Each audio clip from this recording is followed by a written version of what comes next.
उसे हम एक बार आज देखेंगे और फिर आगे बढ़ेंगे। तुलसीदास जी कहते हैं कि जैसे आप कैलाश मानसरोवर जाते हैं ना, वो कहते हैं कि ये जो रामचरित है यह एक बड़ा मानस सरोवर है और इस सरोवर में भगवान रामचंद्र जी का जो यश है वही जल है, उनकी महिमा। और उसमें जो प्रवेश करना हो तो प्रवेश करने के लिए 4 घाट बनाए गए हैं। जैसे कभी नदी में एकदम सीधे हम नहीं जा सकते तो घाट बनाते हैं। इस मानसरोवर में, रामचरित मानस सरोवर में प्रवेश के लिए 4 घाट बनाए हैं। एक घाट है, उसका नाम है ज्ञान घाट। इस ज्ञान घाट पर कहते हैं कि भगवान शिव जी ये राम कथा सुनाते हैं पार्वती जी को। और मालूम है ज्ञान घाट कहाँ है? तो बोले कैलाश में। फिर एक दूसरा है उपासना घाट। जो उपासना घाट है वह मेरू पर्वत पे है और वहां काकभुषुंडी जी गरुड़ जी को और दूसरे पक्षियों को कथा सुनाते हैं। तीसरा घाट प्रयाग में है और कर्म घाट कहलाता है। वहां याज्ञवल्क्य ऋषि भरद्वाज मुनि को कथा सुनाते हैं। और चौथा घाट दीन घाट कहलाता है, जहां गोस्वामी जी ये कथा सुनाते हैं। उनके सामने जो भी लोग होंगे, पर विशेष करके गोस्वामी जी कहते मैं तो अपने मन को सुनाता हूं। पहले कहा था, कल हमने देखा मोरे मन प्रबोध है जय होई। दीन घाट, इसका अर्थ क्या हुआ कि आप इस रामायण कथा में किसी भी दृष्टि से प्रवेश कर सकते हैं। कर्म घाट से तो आपको कर्म कैसे करना चाहिए, क्या करना है, उसका भी ज्ञान होगा। ज्ञान घाट से आपको ज्ञान की प्राप्ति होगी। उपासना घाट, दीन घाट। दीन घाट का अर्थ क्या होता है कि कोई कहेगा मुझे तो सारे कर्म भक्ति ज्ञान बहुत बड़ी चीज मुझे समझ में नहीं आती, तो मैं क्या करूं? तो कहते हैं ऐसा है, यदि कोई बड़ी आयु का है, माने युवावस्था का भी है, बालक भी है, उसको यदि भूख लगती है ना, तो अपनी भूख शांत करने के उसके बहुत उपाय है। तो स्वयं भी खाना बना सकता है, बाहर जाके भी खा सकता है। लेकिन जो एक शिशु है ना, पालने वाला शिशु जो है, उसको यदि भूख लगती है तो क्या बनाएगा? बताओ क्या करेगा वो? क्या करेगा? रोएगा।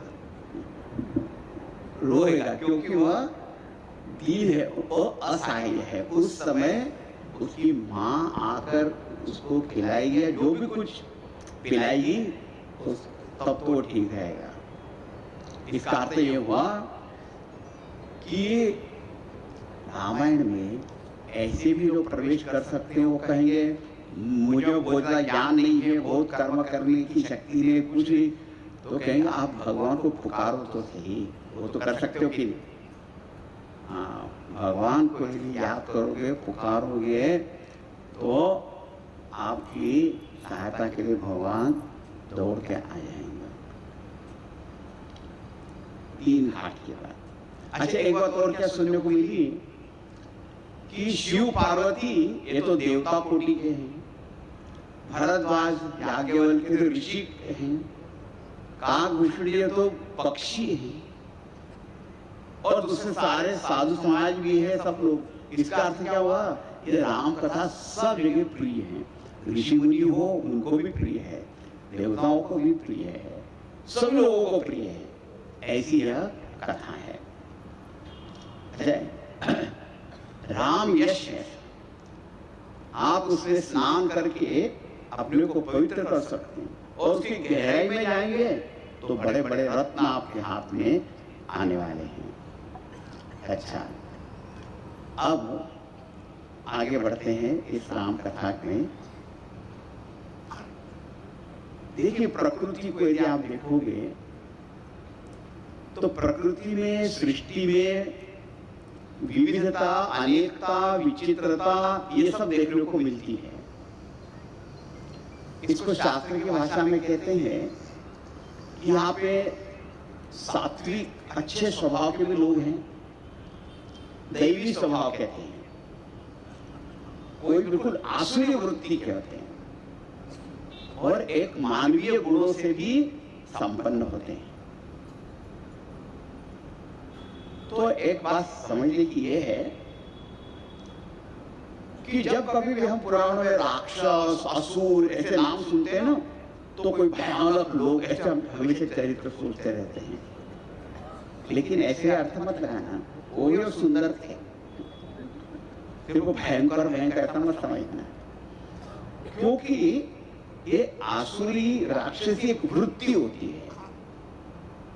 हाँ, मनुष्य स्वभाव में होते हुए भी आदमी राक्षस जैसा हो सकता है, हाँ, असुर जैसा, भोगासक्त हो सकता है, हिंसा में लगा हुआ हो सकता है, सद्गुणों में भी लगा हुआ होता है। तो ऐसा है कि हम अपने ही मन में देखेंगे तो हमेशा एक संघर्ष होते हुए दिखाई देता है, अपने अच्छे विचारों में और बुरे विचार भी आते रहते हैं। हाँ, हमें तो बहुत से लोग बोलते हैं ना, वो क्या कहते हैं, हमने भी देखा, जब विशेष करके जो पूजा करने को बैठेंगे, जप करने को बैठेंगे, ध्यान करने को बैठेंगे, तो ऐसे ऐसे विचार आते हैं कि हम कह रहे हैं मेरे मन में भी ऐसे गड़बड़ विचार है, बिल्कुल है। लेकिन सवाल यह आता है कि विचार संस्कार हमारे मन में तो अनेक प्रकार के हैं, लेकिन हम किसके पीछे जाते हैं? अच्छे विचार आएंगे और उसका पालन करेंगे तो जीवन अच्छा ही हो जाएगा, और खराब आएंगे उसका पालन करेंगे तो खराब हो जाएगा। इसलिए पुराणों वगैरह में भी आते हैं ये देवता असुर, इनका हमेशा एक युद्ध होते रहता है, राक्षस लोग इनके भी होते रहते हैं। तो एक बार की बात कि वहां रावण है, एक कुंभकर्ण है और एक विभीषण है। ये तीन भाई जो है ना, ऐसा मत समझना कि वो एक प्राचीन काल में एक बार रावण, कुंभकर्ण और विभीषण हुए, अभी भी होते रहते हैं और अपने मन में भी आते रहते हैं। तो कहते इन्होंने बड़ा भारी तप किया और ब्रह्मा जी प्रसन्न हो गए। तो उन्होंने पूछा तुमको क्या चाहिए? रावण ने क्या कहा मालूम है? मैं कभी मरूं ही नहीं। हाँ, मरना नहीं चाहते अपनी, क्योंकि शरीर में बहुत आसक्ति है ना, मरना नहीं चाहते, कोई मुझे मार नहीं सके, ऐसा बलवान ऐसा मैं बन जाऊं सबके ऊपर आज को मैं मरूं नहीं। तो ब्रह्मा जी ने कहा देखो ऐसा वर मैं नहीं दे सकता। क्यों? नियम यह है कि जातस्य ही ध्रुवो मृत्यु, जिसका जन्म होता है उसका मरण होता ही है। आज नहीं हुआ तो करोगा, 1000 साल बाद होगा, एक युग समाप्त हो जाएगा तब हो जाएगा। अद्यमाप्त शतान्ते प्राणी नाम मृत्यु ध्रुवा, मरेगा। तो रावण ने सोचा कि ऐसी तरकीब निकालता हूं कि मैं मरूं ही नहीं। तो क्या सोचा उसने? कहा मुझे नाग, गंधर्व, यक्ष, किन्नर वगैरह इंद्रादि कोई भी मुझे मार नहीं सके, एक मनुष्य नर और वानर को छोड़ के। तो उसको क्या लगा है कि कोई मार नहीं सकेगा, तो ये नर और वानर इनमें क्या ताकत होगी, मैं तो उनको ऐसे मसल डालूंगा और खत्म हो जाएंगे। उसको लगा वो बड़ा बुद्धिमान है। तो ब्रह्मा जी ने कहा चलो तथास्तु, नर वानर को छोड़ के तुम्हें और कोई नहीं मार सकता। चलो वहां रावण चला गया। कुंभकर्ण को देखा, कुंभकर्ण बाप रे, ऐसा था कुंभकर्ण। उसके बारे में कहते हैं ब्रह्मा जी को भी थोड़ा डर लगा कि ये कुंभकर्ण यदि खाता रहेगा तो लोगों को खाना मिलेगा ही नहीं, फिर अकेले खा जाएगा सब। पता नहीं उसकी बुद्धि को क्या हुआ, और शायद तब कर करके इतना थक गया था, उसके मुंह से निकला कि मैं 6 महीने सोता रहूं, एक दिन जागूं। तो ब्रह्मा जी कहे तो बड़ी अच्छी बात है, आज तू जल्दी से बोला, इसका मन के बदल नहीं जाएगा। हाँ, तो उसको 6 महीने की नींद, एक दिन जागना, खूब खाना, फिर सो जाना। उसके वंश के अभी भी लोग काफी उठने का मन नहीं करता, सोते रहते, बड़ा ताकतवर भी होता। अच्छा, विभीषण के पास आए, विभीषण तुमको क्या चाहिए? तो उसने हरि भक्ति का वरदान मांग लिया। अब देखो ध्यान से, एक ही वंश के हैं, पुलस्त्य वंश के हैं, एक ऐसा रजोगुण वाला हो गया, तमोगुण वाला हो गया, विभीषण जो है सत्वगुण वाला। अगर सोचो, क्या हमारे मन में भी ऐसी ऐसी वृत्ति नहीं आती है? हम भी कहाँ मरना चाहते हैं? हाँ, एक आदमी 99 साल का हो गया, 99, शरीर जर्जर हो गया है, न किडनी ठीक से काम करे, न हार्ट काम कर रहा है, न कोई काम। डॉक्टर ने कहा कि अब तुम्हारी हालत तो बहुत खराब है, तुम्हारी इच्छा कुछ हो तो पूरी कर लो। क्या है तुम्हारी इच्छा? बोले दूसरे डॉक्टर को दिखाना चाहता हूँ। ये तुम अच्छे डॉक्टर नहीं हो, अभी मृत्यु में मरना है, अभी तो पता नहीं क्या क्या करना है। तो मरना नहीं चाहते हो, सबके ऊपर राज भी करना चाहते हैं, भोग भी करना चाहते हैं, ऐसी वृत्ति आ जाती है। और कभी बिल्कुल ऐसा आलस आते रहता है कि कुछ करने का ही मन नहीं करता है, बस खाना पीना सोना बस। तो कुंभकर्ण जैसी वृत्ति आ जाती है। कभी कभी हरि भक्ति की भी इच्छा होती है। अभी इस समय तो हम सब लोग विभीषण जी के रूप में हैं, सब लोग अभी राम कथा सुन रहे हैं, तो अभी विभीषण जी का प्रभाव, सत्वगुण का प्रभाव हो गया। तो अब ऐसा कहते हैं कि रावण ने जब ऐसा वर प्राप्त कर लिया, वो तो बस सबके ऊपर विजय पाने के निकल पड़ा। देवता लोग त्रस्त हो गए, घबरा गए, किसी को यज्ञ नहीं करने देना, तप नहीं करने देना, होम नहीं करने देना, बस यही उसका आदेश था अपने सारे राक्षसों को। अब एक पुराण की एक कथा के बाद गोस्वामी जी इसके ऊपर बहुत अच्छी टिप्पणी भी करते हैं। वो क्या करते हैं देखो, वो कहते हैं, बाढ़े खल बहु चोर जुआरा, चेलम पट पर धन पर धारा, मानहि मातु पिता नहीं देवा, साधु संकर भावहि सेवा, जिनके यह आचरण भवानी, ते जाने निश्चर सब, जिनके यह आचरण भवानी, ते जाने निश्चर सब प्राणी। देखो, जब हम कहीं पुराणों में पढ़ते हैं कि ऐसे कोई राक्षस असुर हो गए, निशाचर होते, निशाचर, निशाचर का एक अर्थ है निशायाम चलती, रात के समय जो इधर घूमते रहते हैं उन्हें निशाचर कहते हैं। अभी तो भूत हो गए हैं, लेकिन निशा का अर्थ रात्रि, अंधकार, अविवेक, भोग, भ्रम, ये सारे अर्थ होते हैं। तो यहाँ पे कहा कि जब तुम निशाचर या असुर ऐसे शब्द सुनोगे तो केवल रावणादि लोगों को याद मत करना। तो कहते बाड़े खल, खल का अर्थ होता है दुष्ट। दुष्ट का अर्थ क्या होता है? दुष्ट स्वभाव का अर्थ क्या है? दूसरे को हानि पहुंचाना, दूसरे का नाश हो जाए ऐसा सोचना, ऐसी दुष्टता।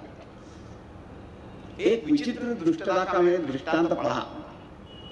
एक आदमी जंगल में खड़ा था, भयंकर जंगल में। किसी ने कहा तो यहाँ पे क्यों खड़ा है? यहाँ तो शेर वगैरह आते हैं। बोले हाँ इसीलिए खड़ा हूं कि कोई शेर आके मुझे खा जाए। अरे क्यों? तो बोले वो शेर मुझे खा जाएगा तो उसको मनुष्य के खून की टेस्ट लग जाएगी, उसके बाद जो जो आदमी आएगा उसको मार देगा वो। अरे ये कैसी दुष्टता है जरा बताओ कि उसके लिए अपना भी खून देने को तैयार हो जाए। खल, दुष्ट। चोर, चोर लोग देखो जिस पर अपना अधिकार नहीं है वो यदि हम लेते हैं तो चोरी तो हो गए। देखो आपको चोर बहुत प्रकार के होते हैं। एक हम तो समझते हैं किसी के घर में कोई घुस गया, वहां से कुछ लेके आया तो उसको चोर समझते हैं। लेकिन आपने माने काम चोर नहीं होता है कि मैं नौकरी करता हूं, तनख्वाह तो लेता हूं लेकिन काम नहीं करूं तो काम चोर हो गया कि नहीं? कोई पानी को चुराता है, बिजली को चुराता है, पता नहीं किस चीज चुराते रहते हैं। तो चोर बहुत प्रकार के होते हैं। भगवान ने तो भगवत गीता में ये कहा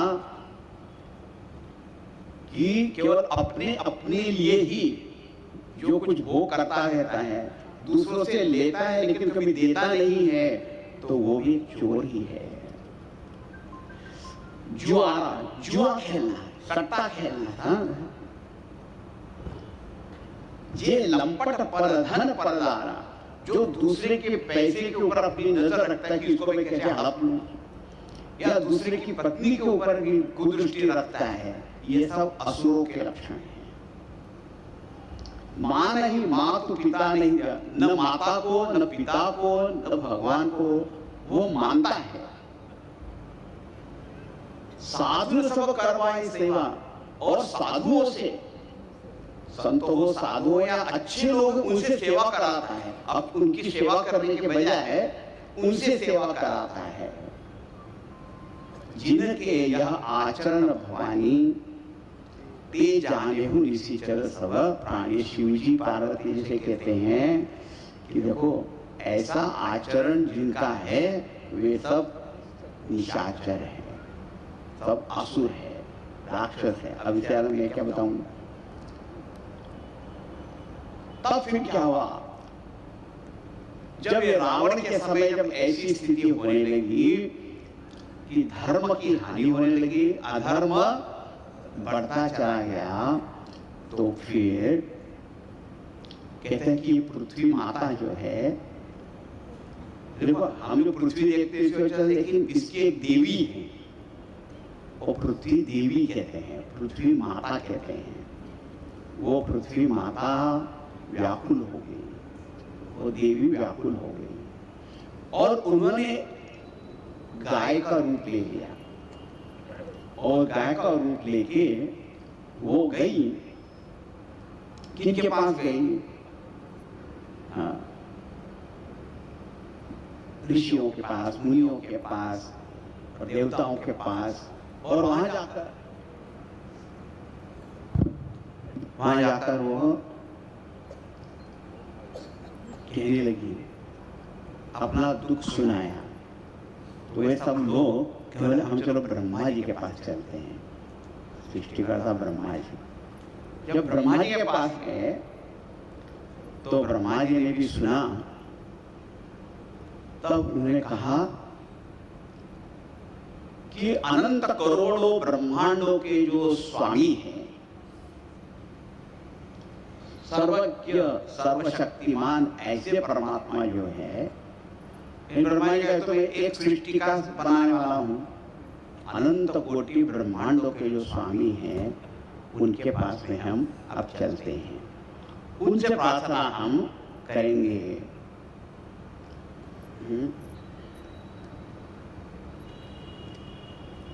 तो वहां पे वो सब गए और प्रार्थना के समय क्या हुआ उसको हम देखेंगे। बैठे सुर सब कर की विचारा, कह पाइय प्रभु करिय पुकारा। पुरवैकुंठ जान कह पोई, को कह पयनिधि बस प्रभु सोई। जाके हृदय भगति जसि प्रीति, प्रभुतः प्रकट सदा तेहि रीति। तेहि समाज गिरिजा अवसर पाई वचन एक कहे। हरि व्यापक सर्वत्र समाना, प्रेम ते प्रकट होई मैं जाना। देश काल दिशि विदिशि हुमाई, कहूँ सो कहा जहाँ प्रभु नाही। अग जगमय सब रहित विरागी, प्रेम ते प्रभु प्रगटै जिमि आगी। मोर वचन सबके मन माना, साधु साधु करि ब्रह्म बखाना। सुनि बिरंचि मन हर्ष तन, पुलकी नयन बह नीर। स्तुति करतर जोरी कर, सावधान मति धीर। सियावर रामचंद्र की जय, पवन सुत हनुमान की जय। उमापति महादेव की जय, बोलो हरि सब संतन की जय। बैठे सुर सब कर ही विचारा, सारे देवता बैठकर विचार करने लगे कि वो सर्वज्ञ सर्वशक्तिमान अनंत कोटि ब्रह्मांड नायक जो भगवान है उनको कहाँ मिलेंगे, कहाँ जाकर उनको पुकार करेंगे। तो एक ने कहा अरे भगवान तो वैकुंठ में रहते हैं, वैकुंठ में, वैकुंठ में। तो दूसरे का नहीं, भगवान तो दूध के सागर में, क्षीर सागर में रहते, क्षीराब्धि शयन नारायण। एक तो वैकुंठ में रहते हैं, किसी ने कहा वो क्षीर सागर में रहते हैं। जाके हृदय भक्ति जैसी प्रीति, प्रभुतः प्रकट सदा तेहि रीति। अब किसी का जैसे किसी की भक्ति की प्रीति होती है वैसे ही भगवान प्रकट हो जाते हैं। देखिए अभी मैंने कहा एक घाट पर भगवान शिव जी पार्वती जी को राम कथा सुना रहे हैं। तो पार्वती जी शिव जी की तरफ देख के कहा कि उन देवताओं के समाज में आप थे कि नहीं, आप थे वहां पे? वो हाँ मैं था। तो आपने क्या कहा कि गिरिजा तेहि समाज में रहूं, अवसर पाई वचन एक कहूं। देखो यहाँ पे देखो, जब मुझे सब लोगों ने अपनी अपनी बात कह दी, तब मुझे अवसर मिला, तब मैंने एक बात कही। ये भी हम लोगों के सीखने की बात है। कभी कभी क्या होता है, सब लोग एक साथ ही बोलने लग जाते हैं। अरे पहले जो दूसरे बोल रहे हैं उनको बोलने दो, बस सुन लो, फिर जब आपका टर्न आएगा तो आप बोलना। हाँ, नहीं तो आपको पता नहीं फिर सब क्या क्या बड़ी बड़ी सभाओं में क्या क्या होता रहता है एक ही साथ में। तो आपने क्या कहा? शिव जी ने कहा ये बहुत प्रसिद्ध चौपाई है। हरि व्यापक सर्वत्र समाना, प्रेम ते प्रगट होहि मैं जाना। उन्होंने कहा देखो भगवान कैसे हैं? व्यापक, सब जगह सर्वत्र समान। और प्रकट कहाँ होते? जहां से प्रेम जहां पर होता है प्रेम से कोई प्रकट बोलेगा तो वहां पर प्रकट हो जाते हैं। हाँ,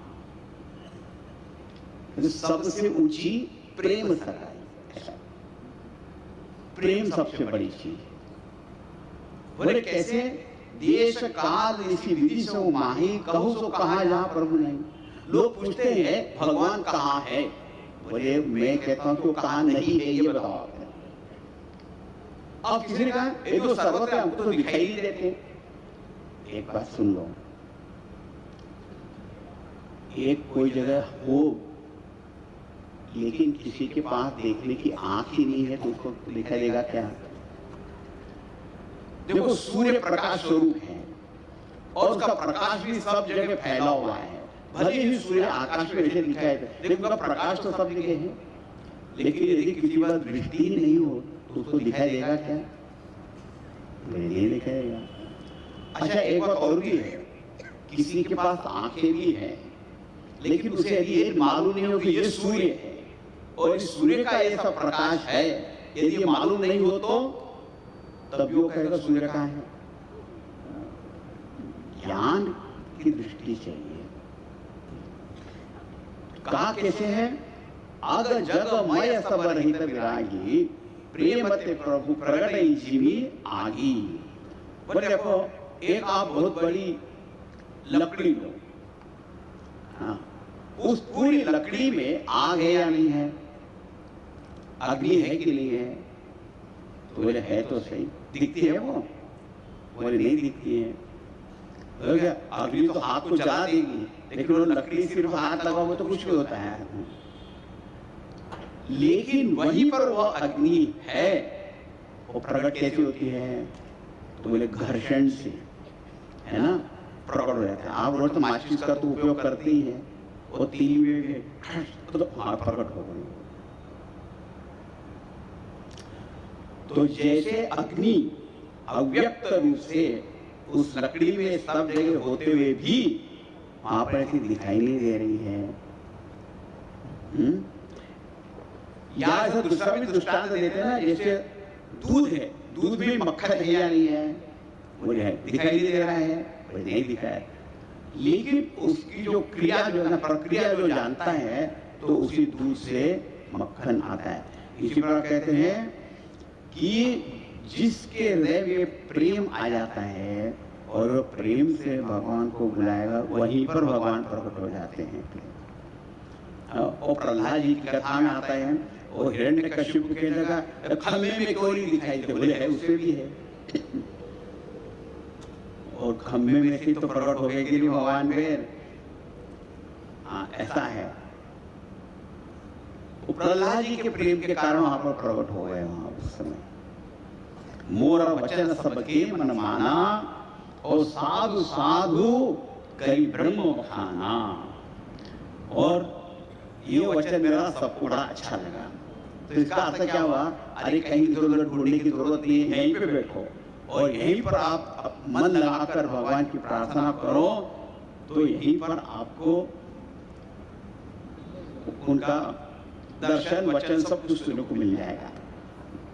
तो ऐसा जब कहा तो ब्रह्मा जी भी खुश हो गए। बोले चलो अब हम ध्यान करते हैं, प्रार्थना करते हैं। तो उन्हें प्रार्थना करनी शुरू की।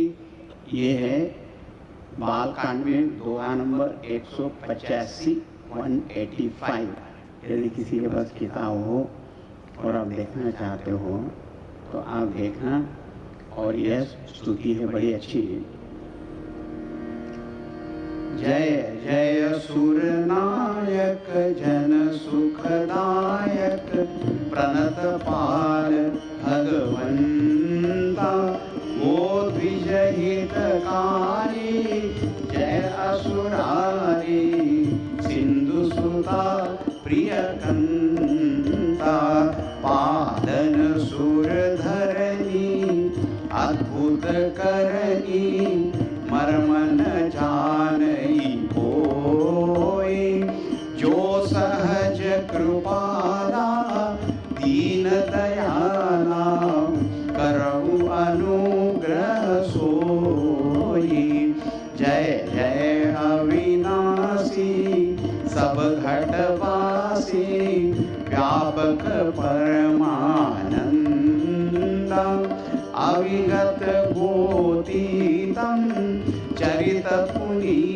शीतलम माया रहित मुकुंदा, जेहि लागी विरागी अति अनुरागी, विगत मोह मुनि वृंदा, निशिबासर ध्यावहि गुणगण गावहि, जयति सच्चिदानंदा, जेहि सृष्टि उपाई त्रिविध बनाई, संग सहायन दूजा, सो करऊ आघारी चिंत हमारी, जानिय भगति न पूजा, जो भव भय भंजन मुनि मन रंजन, गंजन विपति बरूथा, मन वच क्रम बानी छाड़ी सयानी, शरण सकल सुरजूथा, सारद श्रुति शेषा ऋषय अशेषा, जाकहूँ को नहीं जाना, यही दीन पियारे वेद पुकारे, द्रवहु सो श्री भगवान, भव वारिधि मंदर सब विधि सुंदर, गुण मंदिर सुख पुंजा, मुनि सिद्ध सकल सुर परम भयातुर, नमत नाथ पद खंजा। ये स्तुति जो है ना बहुत ही सुंदर है। इसमें हमें भी किस प्रकार प्रार्थना करनी चाहिए ये सीखने को मिलता है। देखो ब्रह्मा जी जो है वो बुद्धि के भी देवता कहे जाते हैं और सच्चिदानंद परमात्मा है। अब हमारी बुद्धि से ही हम परमात्मा से कैसी प्रार्थना करें, तो यहाँ पर बताएगा कि जय जय सुरनायक, भगवान आप कैसे हैं? सारे देवताओं के नायक हैं, स्वामी। कभी कभी क्या देखा जाता है कि जो बड़ा स्वामी नायक बन जाता है ना, तो सबको अपना दबाना ही चाहता है, अपने नीचे रखना चाहता है। लेकिन आप कैसे हैं? जन सुखदायक, माने लोगों को और जन में भक्तजनों को तो और भी विशेष रूप से तो सुख देने वाले हैं। सिर्फ स्वामी बन के सबको दबाने वाले नहीं है। प्रणत पाल भगवंता, सारे जितने भाग्य माने जाते हैं उन सब के स्वामी भी आप हैं, और जो आपकी शरण में आते हैं, नमस्कार करते हैं, उनका तो पालन करते हैं। देखिए भगवान रामचंद्र जी ने एक जगह ऐसा कहा है, रामायण में आता है कि सकृदेव प्रपन्नाय तवास्मीति याचते अभयम सर्वभूतेभ्यो ददामि एतद् व्रतम मम। भगवान ने कहा मेरा व्रत क्या है मालूम है? बोले एक बार यदि कोई व्यक्ति मेरे सामने आता है और मुझे कहता है कि भगवान मैं आपका हूं, फिर वो चाहे जैसा हो कहे, आप कौन ऐसा कहे, तो फिर उसकी सारी रक्षा का भार मैं अपने ऊपर ले लेता हूं, उसको निर्भय कर देता हूं। ऐसे प्रणत पाल भगवान है। गोद्विज हितकारी, गाय और ब्राह्मणों के हित करने वाले। इसका अर्थ क्या हुआ? जो धर्म का पालन करने वाले हैं। गाय का अर्थ होता है धर्म की प्रतीक है। धर्म और धर्म का पालन करने वाले जो लोग हैं उनका हित करने वाले हैं। और असुरारी, लेकिन जो असुर उनके शत्रु बन जाते हैं उनका तो नाश कर दें। और सिंधु सुता प्रिय कंता, सिंधु सुता का अर्थ होता है लक्ष्मी। लक्ष्मी जी के आप प्रिय पति हैं, स्वामी हैं। पालन सुरधर्मी, आप करते क्या है? देखो बहुत सारे लोग भगवान करते क्या है? तो ये पृथ्वी का, देवताओं का, धर्म का, ऋषि मुनियों का, भक्तों का, सबका पालन करते हैं। और उनका सब कुछ कर्म जो है बड़ा अद्भुत है। मर्म न जाने कोई। देखिए भगवान जो जो कुछ करते हैं उसका रहस्य क्या है कोई जान नहीं पाता है कि ऐसा क्यों हुआ वैसा क्यों हुआ। हम लोग पूछते रह जाते हैं, लेकिन जो समझदार लोग हैं ना वो कहते हैं ज्यादा अपनी तर्क बुद्धि इसमें मत लगा दो। जो सहज कृपाला दीन दयाला करो अनुग्रह सोई। देखिए भगवान कैसे हैं, सहज कृपाला, मानो के स्वभाव से ही कृपालु स्वभाव के हैं। श्री रामचंद्र कृपालु भज मन हरन भवन है दारुणम। दूसरे आए का सहज कृपा का स्वभाव ही है, उनका स्वभाव ही है। जैसे चंद्रमा स्वभाव से ही शीतल है, वैसे ही भगवान कृपालु हैं और दीनों के ऊपर तो विशेष दया करने वाले हैं। ऐसे भगवान हमारे ऊपर भी कृपा करें। जय जय अविनाशी सब घट व्याप्ति व्यापक परमानंदा। आप अविनाशी हैं, प्रत्येक व्यक्ति के हृदय में रहने वाले हैं और परमानंद स्वरूप हैं। और आपका जो शुद्ध चैतन्य निर्गुण स्वरूप है वो कैसा है, वो तो हमारी इंद्रियों से दिखाई देने वाला नहीं है। लेकिन आपके जो चरित्र होते हैं, जो अवतार कर लेकर आते तब परम पवित्र सगुण चरित्रे परम पवित्रे हरिषि वर्णामि। ऐसा सुनते हैं कि भगवान के जो परम पवित्र चरित्र है सगुण लीला के, उसको बड़े प्यार से गाना चाहिए।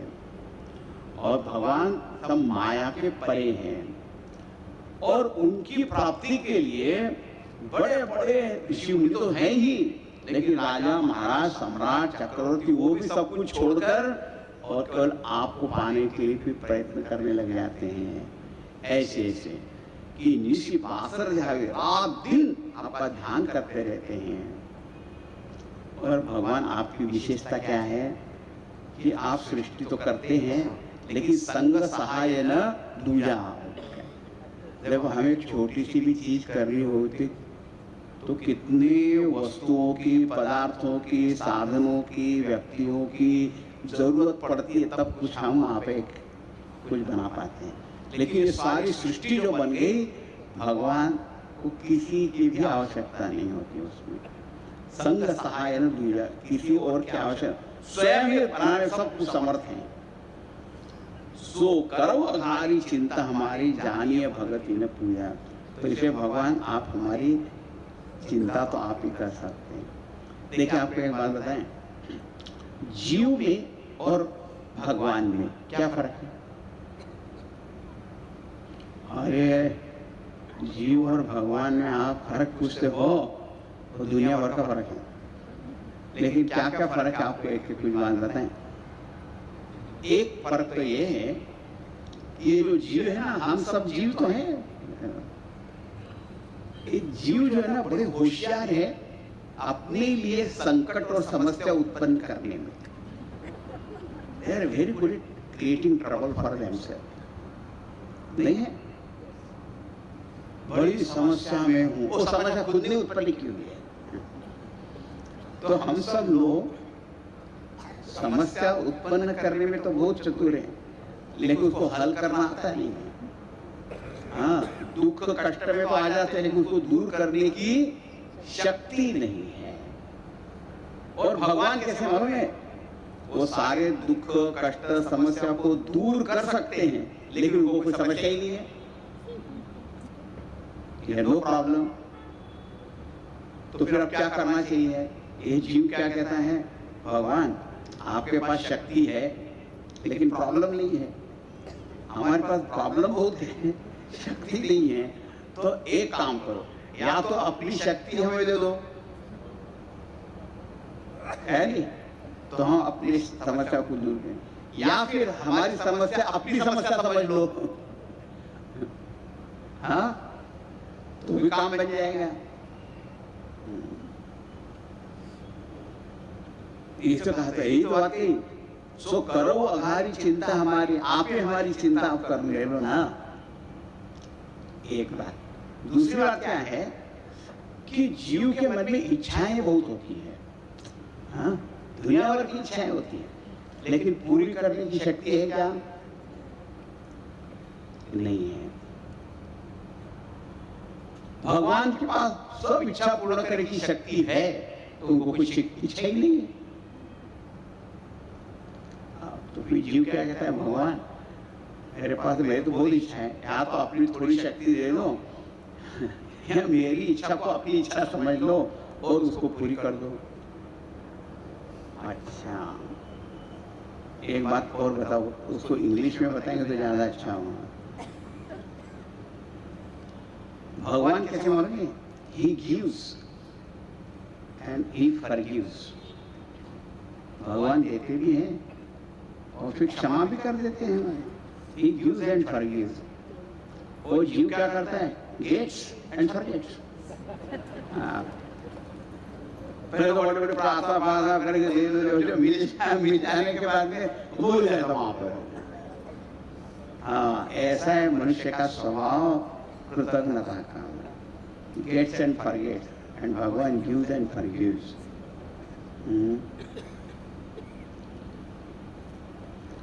और यहाँ पर कहा भगवान हम तो सारे जीव है, ये रावण वगैरह इतने शक्तिशाली बन गए, उन्होंने तो हमको ट्रबल में डाल दिया है, अब आप कुछ कीजिए, चिंता। अब वैसे हम कोई बहुत ज्यादा पूजा पाठ करना भी नहीं जानते हैं, कुछ बड़े बड़े साधन भी नहीं करना जानते हैं, लेकिन आप ऐसे हैं कि आपकी शरण में कोई यदि आ जाता है तो फिर आप ये नहीं देखते कि इसने कितना पूजा पाठ वगैरह किया है नहीं किया है, तो आप तो उसकी सहायता करते ही हैं। इसलिए हम तो बस आपकी शरण में अब आए हैं। यही दीन प्यारे वेद पुकारे द्रव सोसी भगवाना। भगवान आपको तो दीनों के ऊपर बड़ा प्रेम है, तो आप हमारी प्रार्थना सुनिए और आइए। सारे देवता ऋषि मुनि पृथ्वी माता सारे लोग जो हैं वो आपकी शरण में आए हैं। अच्छा, तब क्या हुआ? भगवान ने प्रार्थना सुनी कि नहीं सुनी? इफ यू अप्लाई तो रिप्लाई भी मिलेगा, तो कोई अप्लाई नहीं करोगे तो कैसे रिप्लाई मिलेगा? अब सबने किया तो जानी सभय सुर भूमि सुनी, वचन समेत स्नेह गगन गिरा गंभीर भई, हरणी शोक संदेह।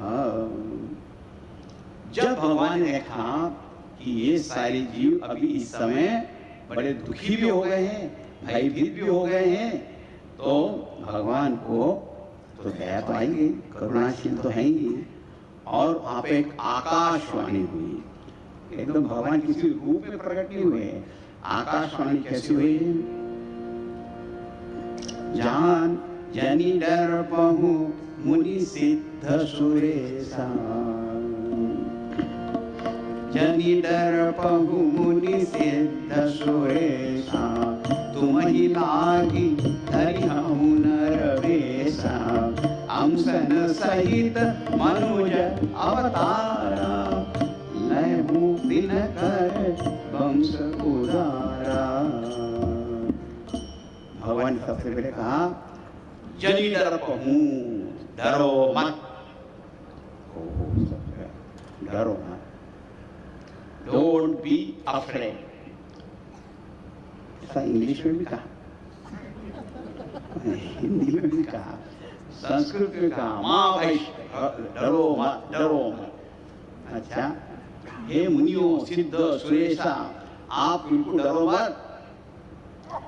देखो रावण को वर क्या मिला है कि नर और वानर को छोड़ के उसे कोई मार नहीं सकता। उस रावण को लगा कि कौन नर मुझे मार सकता है, वो अपनी दृष्टि से उसका विचार तो ठीक था, लेकिन यदि भगवान स्वयं ही नर रूप लेकर यदि आ जाए तब तो उसको कौन बचा सकेगा। भगवान किसी भी रूप में आएंगे तो उनकी पूरी शक्ति उनके साथ हमेशा रहती है। तो भगवान ने कहा कि तुम ही लागी धरियो नर वेशा। अब तुम्हारे लिए कहाँ सर्वज्ञ सर्वशक्तिमान अनंत करोड़ ब्रह्मांडों के नायक और एक नर रूप लेकर आ जाएंगे। देखो भगवान की दया देखो। वो तो मत्स्य कूर्म वगैरह भी धारण करने को तैयार हो जाते हैं। इसका अर्थ क्या हुआ कि जो समर्थ व्यक्ति है उसको दीन की सहायता करने के लिए अपने ऊंचे पद से नीचे भी आना पड़े, कोई भी रूप धारण करना पड़े, कोई भी करना पड़े, तो भी उसको पीछे नहीं देखना है। ऐसा नहीं कहना मैं कैसे जा सकता हूँ, मैं तो ऊपर। भगवान ने कहा मैं नर रूप लेके आ जाऊंगा, चलो। और मेरे ही दूसरे अंशों से ही मैं अवतार लूंगा। इसका अर्थ क्या हुआ, एक तो मैं तो स्वयं आऊंगा ही, लेकिन मेरे दूसरे अंश से लक्ष्मण, भरत, शत्रुघ्न इन रूपों में भी प्रकट हो जाऊंगा। और ये जो सूर्य वंश है, हाँ, सूर्य वंश में मैं जन्म लूंगा, ऐसा भगवान ने उनको कह दिया।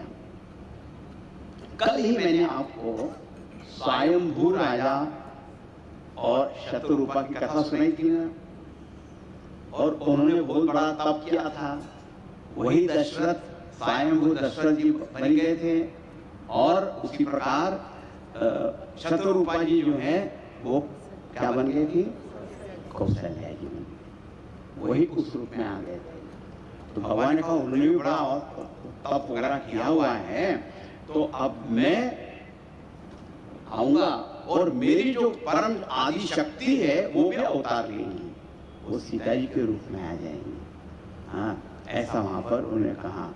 अब आप चिंता मत करो। बस आकाशवाणी बंद हो गई तो सब बड़े प्रसन्न हो गए। सारे देवता थे ना, जल्दी जल्दी अपने लोक में चले गए। कोई अमरावती गया, कोई अलकापुरी गया, कोई कहाँ जहाँ पर आए हुए थे ना। अपने कुबेर भगवान अलकापुरी में रहते हैं, इंद्र भगवान अमरावती में रहते हैं। वो सब अपने अपने जगह जाने गए। ब्रह्मा जी तो अपने ध्यान में मग्न थे, उन्होंने आंख खोल के सब गायब हो गए थे। देवता लोग हैं। अब उन्होंने कहा अब हमें तो कुछ करने की जरूरत ही नहीं है, अब तो जो भगवान स्वयं आएंगे, वो पूरी सृष्टि को बनाए थे अकेले ही, तो वो तो सब काम कर लेंगे, हमें कुछ नहीं करना पड़ेगा। तो ब्रह्मा जी ने कहा ये बड़े विचित्र देवता हैं। तो सब ये देवता कौन होते हैं, उनमें छोटी छोटी शक्तियों के स्वामी हैं, सब शक्ति में नहीं है। जैसे अग्नि देवता, तो अग्नि, वायु देवता, वरुण देवता, इंद्र देवता, इन अपने एक एक जैसे मिनिस्ट्री होती है कि नहीं, कोई होम मिनिस्टर, फाइनेंस मिनिस्टर, तो एक एक मिनिस्ट्री उनके हाथ में है, पूरे तो नहीं है। अच्छा, अब ये सारे देवता लोग से, तो ब्रह्मा जी ने कहा ये क्या गड़बड़ हो गई। उन्होंने फिर से मैसेज भिजवाया, और कैसे भिजवाया मुझे मालूम नहीं। व्हाट्सएप मैसेज चलाया गया, फोन कॉल किया गया, कैसे किया गया पता नहीं, सबको बुलाया वापस। सब देवता ये क्या हो गया, अभी तो मीटिंग खत्म हो गई, अभी फिर से मीटिंग बुलाई। बोले देखो संकट हमारे ऊपर है कि भगवान के ऊपर है, तो हमारे ऊपर है। अब हमारा संकट दूर करने के लिए भगवान आएंगे तो हमें कुछ नहीं करना चाहिए क्या? हम क्या कर सकते हैं, वैसे यूजलेस ही हैं, क्या कर पाएंगे हम। और आपने कहा कि भगवान को तो किसी दूसरे की आवश्यकता होती भी नहीं है, तो फिर अरे बोले देखो भगवान को तो आवश्यकता नहीं है हमारी, न हम आप कुछ ज्यादा कर भी सकते हैं, लेकिन हम उनकी सेवा तो कर सकते हैं। देखो एक होती सहायता करना, एक होती सेवा करना। सहायता करने में तो सामर्थ्य है, लेकिन सेवा तो कोई भी कर सकता है और करनी भी चाहिए। तो भगवान की सेवा हमें करनी चाहिए। जब भगवान नर रूप लेके आएंगे तो उनकी सेवा करनी चाहिए। तो बोले कि अब सेवा क्या करेंगे, आप ही बताओ। तो देखो उस रावण को क्या वर मिला है, नर और वानर। वानर जिसको अपनी लोक भाषा में बंदर भी कह देते हैं, वानर।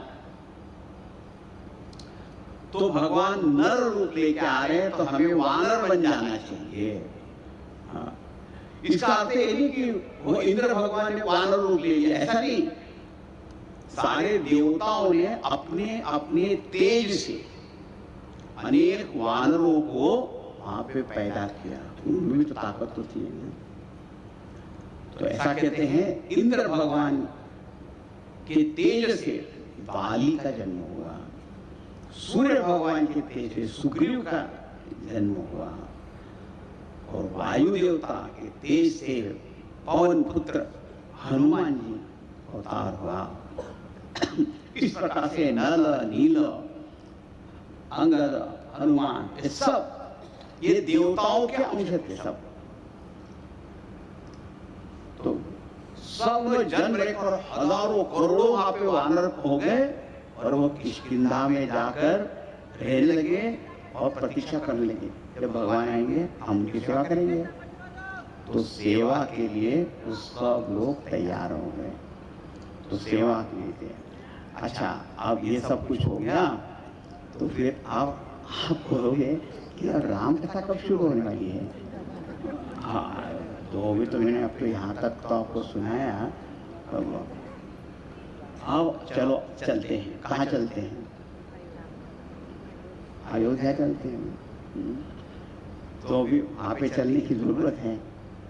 देखो, कल हमने कहा है कि कल भगवान राम जी का जन्म उत्सव हम यहाँ पर करेंगे, लेकिन जन्म के पहले काफी तैयारी हो। भगवान का जन्म क्यों हो रहा है? हाँ, कौन से भगवान का जन्म हो रहा है? अनंत करोड़ों ब्रह्मांड, अनंत कोटि ब्रह्मांड नायक ऐसे जो भगवान है, सर्वज्ञ सर्वेश्वर भगवान, वो अवतार लेने वाले हैं। क्यों? सब हमारे सबके ही कल्याण के लिए। अब देखो यहाँ पे अवधपुरी, ये है 188 दोहे के पहले की 2 चौपाइयां। अवधपुरी रघुकुल मणि रामु, वेद विदित देहि दशरथ नामु, धर्म धुरंधर गुण निधि ज्ञानी, हृदय भगति सारंग पानी, कौसल्यादि नारी प्रिय, सब आचरण पुनीत, पति अनुकूल प्रेम दृढ़, हरिपद कमल पीठ, सियावर रामचंद्र की जय, पवन सुत हनुमान की जय, बोलो हरि सब संतन की जय। सद्गुरुनाथ महाराज की जय। अवधपुरी, अयोध्या, अयोध्या नगरी। आजकल तो अपने यहाँ पे अयोध्या का नाम बहुत आते रहता है। हाँ, अब उसके बारे में नहीं बात कर रहा हूँ, अभी हम लोग रामायण का क्या हुआ था चलते हैं। अवधपुरी रघुकुल मणि राहु, रघुवंश के श्रेष्ठ राजा दशरथ, वेद विदित ही दशरथ नाम, उनका नाम था दशरथ। दशरथ राजा वहां पर राज करते थे। वो कैसे थे? धर्म धुरंधर, धर्म का पालन करने वाले थे, गुण निधि और गुणवान थे, और ज्ञानी भी थे, शास्त्रों का भी उन्हें ज्ञान था, और हृदय भगति, और हृदय में भक्ति भी थी, मति सारंग पानी, और उनकी बुद्धि जो है सारंग पानी भगवान विष्णु जी में लगी रहती थी। इसका अर्थ देखो, धर्म का पालन करने वाले हैं, ज्ञान भी है, भक्ति भी है, ऐसे ये श्रेष्ठ राजा थे दशरथ। ऐसे दशरथ राजा की कौशल्यादि नारी प्रिय, उनकी 3 रानियां बताई जाती हैं। कौन कौन सी हैं? सबको पता है। कौशल्या, सुमित्रा और कैकेयी, 3 रानियां उनकी थी। वो अपने पति पे अत्यंत प्रेम करने वाली थी, उनकी प्रिय पत्नियां थी, और सब आचरण पुनीत, और सबके ही आचरण पवित्र थे। पति अनुकूल और पति के अनुकूल चल रही थी, माने जैसे पति चाहते थे उसके अनुसार वहां पे काम करने वाली थी, धर्म का आचरण करने वाली थी। और प्रेम हरिपद कमल विनीत, उनको भी, उनके भी हृदय में भगवान के चरण कमलों के प्रति प्रीति थी। ऐसे दशरथ महाराज थे और ये पत्नियां थी। लेकिन लेकिन क्या हुआ? देखो, एक बात आपको बहुत रहस्य की पता है। रहस्य, हाँ, ऐसा कहते हैं कि जब सृष्टि बनाई गई ना, सृष्टि बनी, तो जीव जो है भगवान के पास गया और भगवान आपकी सृष्टि इतनी बढ़िया बनाई है कि हम तो इसमें आकर्षित हो जाएंगे, मोहित हो जाएंगे, लुप्त हो जाएंगे, तो हम इस संसार में रह जाएंगे, फिर आपके पास कैसे जाएंगे? तो इसी में रम जाएंगे हम। तो भगवान ने क्या कहा मालूम है? बोले उसके लिए एक उपाय किया है मैंने। क्या? कि प्रत्येक व्यक्ति के जीवन में कुछ अपूर्णता रख दूंगा। Some incompleteness will be there in life of every individual. हाँ, वो धन संपत्ति राज वैभव भी लड़का ही नहीं है। हाँ,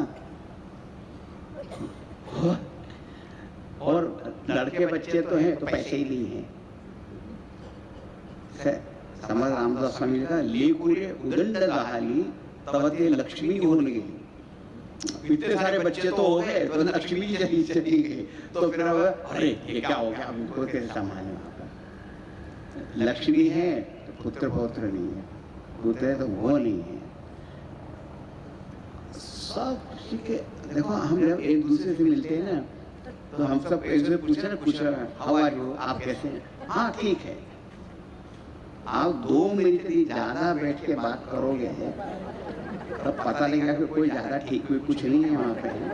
हाँ, और फिर अपना सुनाना शुरू करेंगे भाई कि वो सब तो वैसे तो सब ठीक है, लेकिन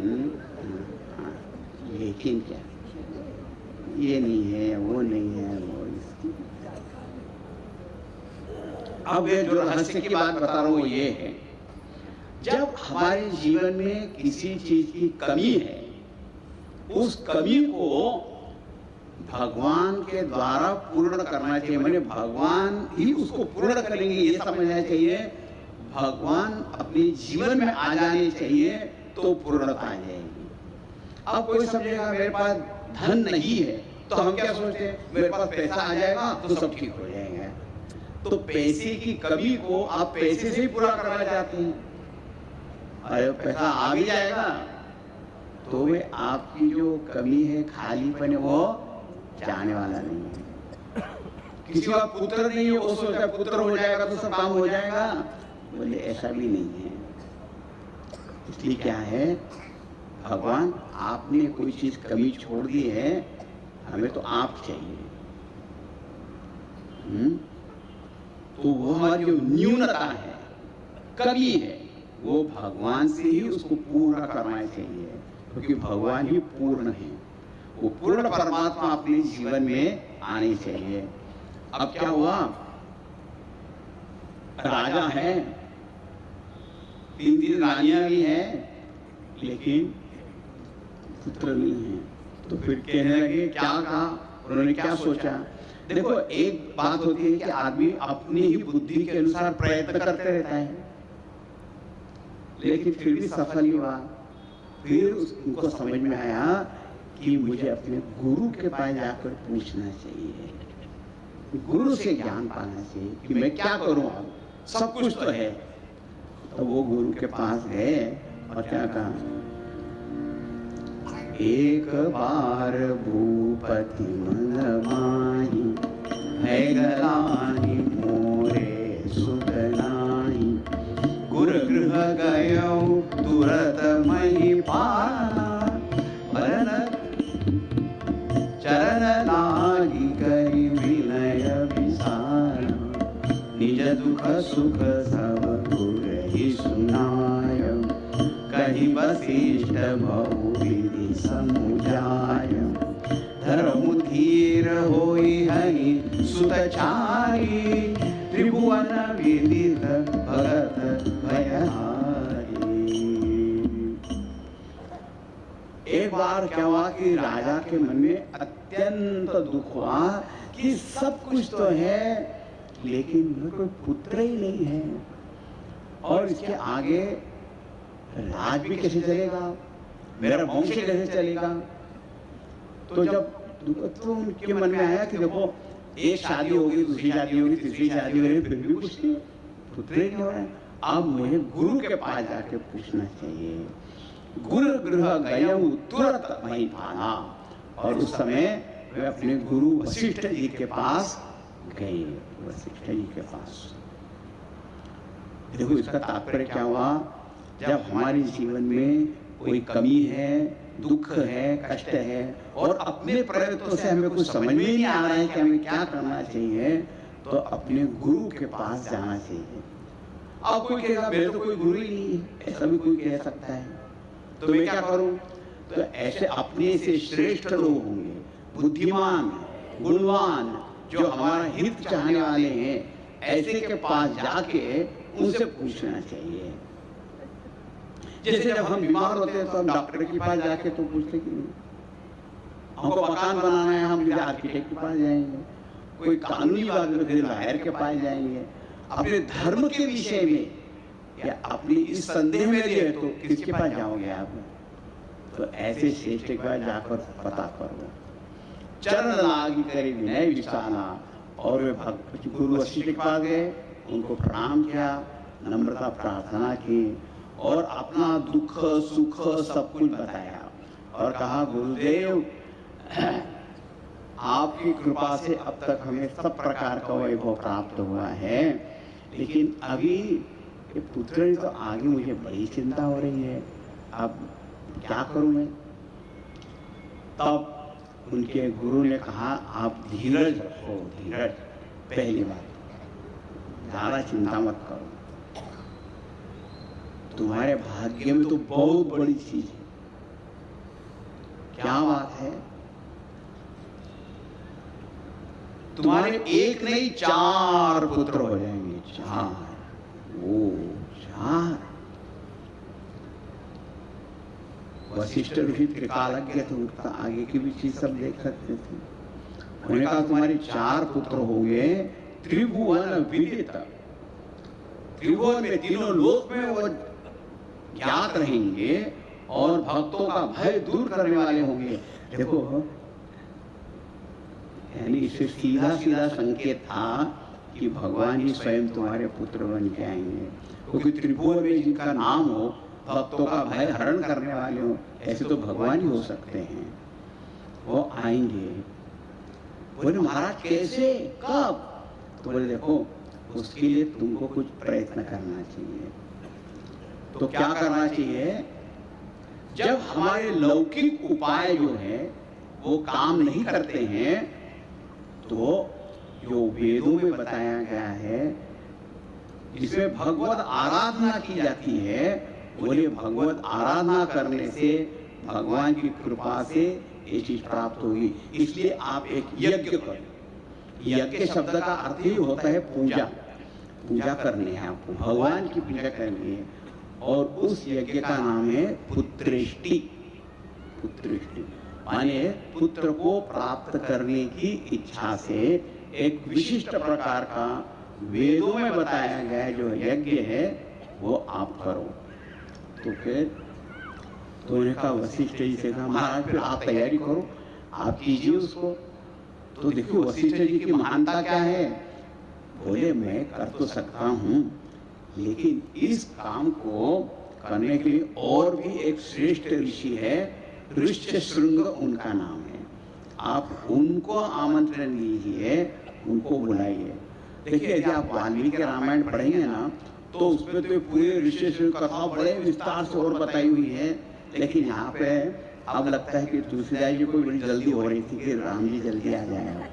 तो उन्होंने कहा अब तक तो हो गया। तो उन्होंने कहा ऋषिशृंग को बुलाया, और ऋषि को बुला के और वहाँ पे यज्ञ करा दिया। यज्ञ करा दिया तो यज्ञ देवता भी प्रकट हो गए और उन्होंने ये पायस है, पायस का सीधा अर्थ होता है खीर, लेकिन अपने लोकल दूध की बनी हुई खीर नहीं थी, वो तो विशिष्ट प्रकार की जो पायस है वो वहाँ पे उन्होंने भगति सहित पुनी आहुति दीनी प्रगटे अग्नि वरु कर लीने, जो वशिष्ठ का हृदय विचारा सकल कायुवा सिद्ध तुम्हारा। और अग्नि देवता यज्ञ देवता ही प्रकट हो गए और उन्होंने उन सबसे कहा देखो वशिष्ठ जी ने जिस भावना से कर विचार से किया है वह सफल हो जाएगा। अब ये आपको मैं खीर दे रहा हूँ, इसको आप बांट दीजिए अपनी रानियों में। तो राजा दशरथ तो प्रसन्न हो गए और उन्होंने ले ली और अपनी रानियों को बांटा। अब उसमें क्या था कि 3 रानियां थी, अब वो एक पात्र में भी है तो 3 को कैसे बांटे। तो ऐसा कहा गया कि पहले तो उन्होंने उसके 2 भाग किए, है ना, 2 भाग करके जो आधा भाग है वो कौशल्या जी सबसे बड़ी थी, तो उनको दे दिया। अब दूसरा जो आधा भाग था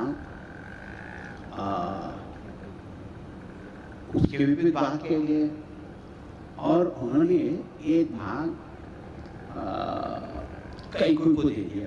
वैसे नंबर सुमित्रा का था, दूसरा नंबर, लेकिन कैकेयी उनकी जब प्रिय थी तो कैकेयी को दिया। अब एक हिस्सा आके बचा हुआ है, फिर उनको लगा कि अरे सुमित्रा जी को तो देना चाहिए। तो उन्होंने क्या कहा मालूम है, कौशल्या जी से कहा और कैकेयी से कहा तुम दोनों इसको जरा हाथ लगा और अपनी ऐसी सद इच्छा से एक सुमित्रा जी को ले, सुमित्रा जी को ले लिया।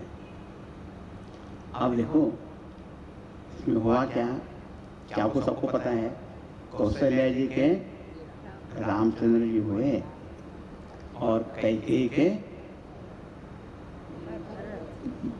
कौन हुए, भरत जी, और सुमित्रा जी के लक्ष्मण और शत्रुघ्न 2 हुए।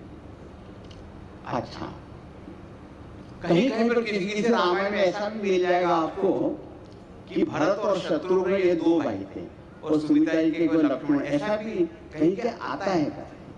लेकिन सामान्य रूप से तो यही है, राम है, भरत, लक्ष्मण, शत्रुघ्न। ये तीनों रानियों में यदि कोई सबसे ज्यादा समझदार कोई थी तो सुमित्रा ही थी, सबसे ज्यादा समझदार। आप पढ़ना। अच्छा, तो अब गर्भवती, आप देखो जब कुछ स्त्री गर्भवती होती है तो समय तो लगता है कि पुत्र जन्म के लिए, तो हम भी उनको समय दे रहे हैं और कल जन्म करेंगे। टाइम इमीडिएटली हो जाता है। तो कल भगवान रामचंद्र जी का जन्म उत्सव होगा, आप अवश्य आइए और बड़े अच्छी तरह से उत्सव करेंगे हम। आप भगवान का नाम स्मरण कीजिए और जो आरती की है, आरती की तैयारी भी आप करना है। जय सिया राम, जय जय सिया राम, जय सिया राम, जय जय सिया राम। मेरी हैसियत हो गया। जय सिया राम, जय जय सिया राम, बोलो राम राम राम सीता राम,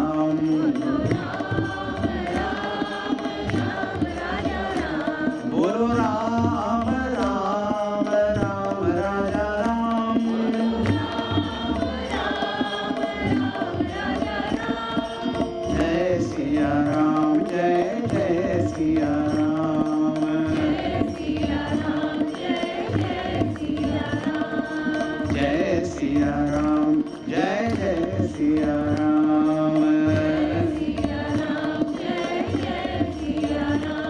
जय जय सिया राम, जय जय सिया राम, श्याम रामचंद्र की और सुधा हनुमान की, सद्गुरुनाथ महाराज की।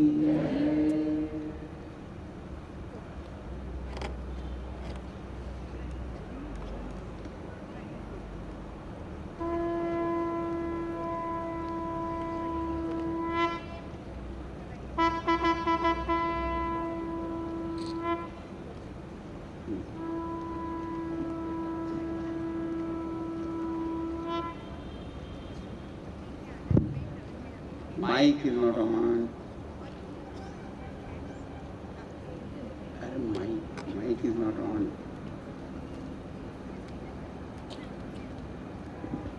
गुरुजी में आनंदमय प्रवचन के लिए हम सभी आपके बहुत अनुग्रहित हैं और कृतज्ञ हैं। अब हम हमारे आरती यजमानों को मंच पर बुलाएंगे। कृपया मंच पर आ जाइए। श्री कुमार इंद्रा जी, श्री शंकर कुलकर्णी जी, श्री विनोद आयुर्मेट जी, श्री जयशंकर जी, श्री भास्कर शनॉय जी, श्री संजय यादव जी।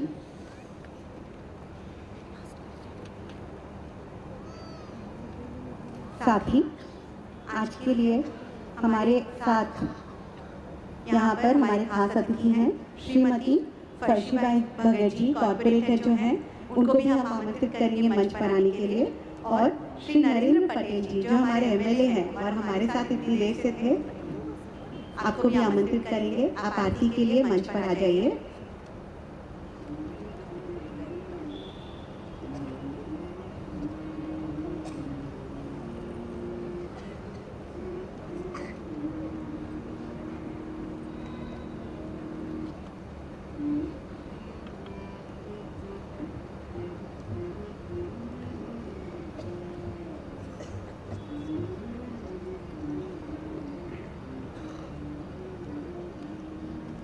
उनके हाथ में आप भारी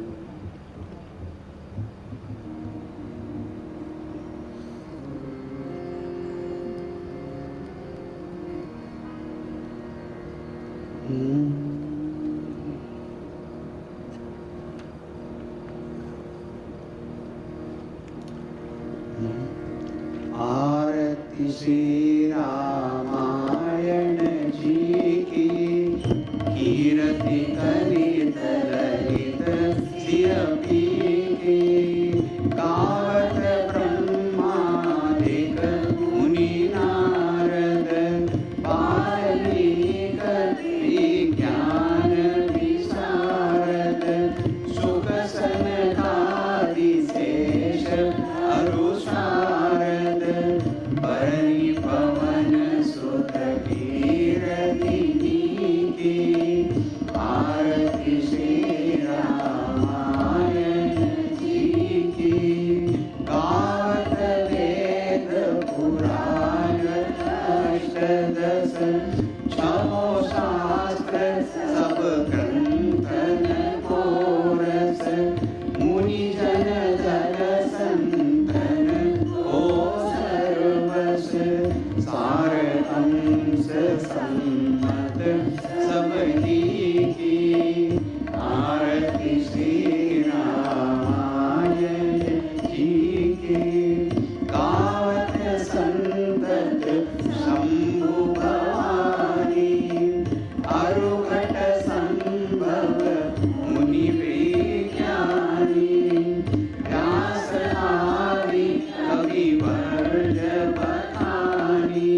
की, पवन सुत हनुमान की,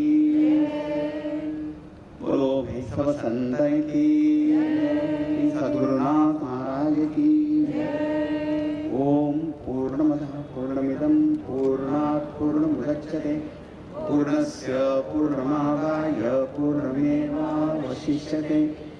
ओम शांति शांति शांति। हरि ओम श्री गुरुभ्यो नमः। हरि ओम।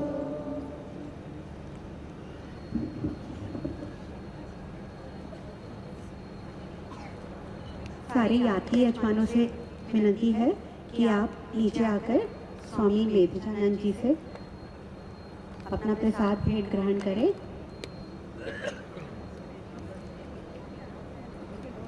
और फर्शीबाई भगत जी से निवेदन है कि आप गुरु जी से अपना प्रसाद ग्रहण करें। श्री नरेंद्र पाटिल जी से भी निवेदन है कि आप गुरु जी से आशीर्वाद लें।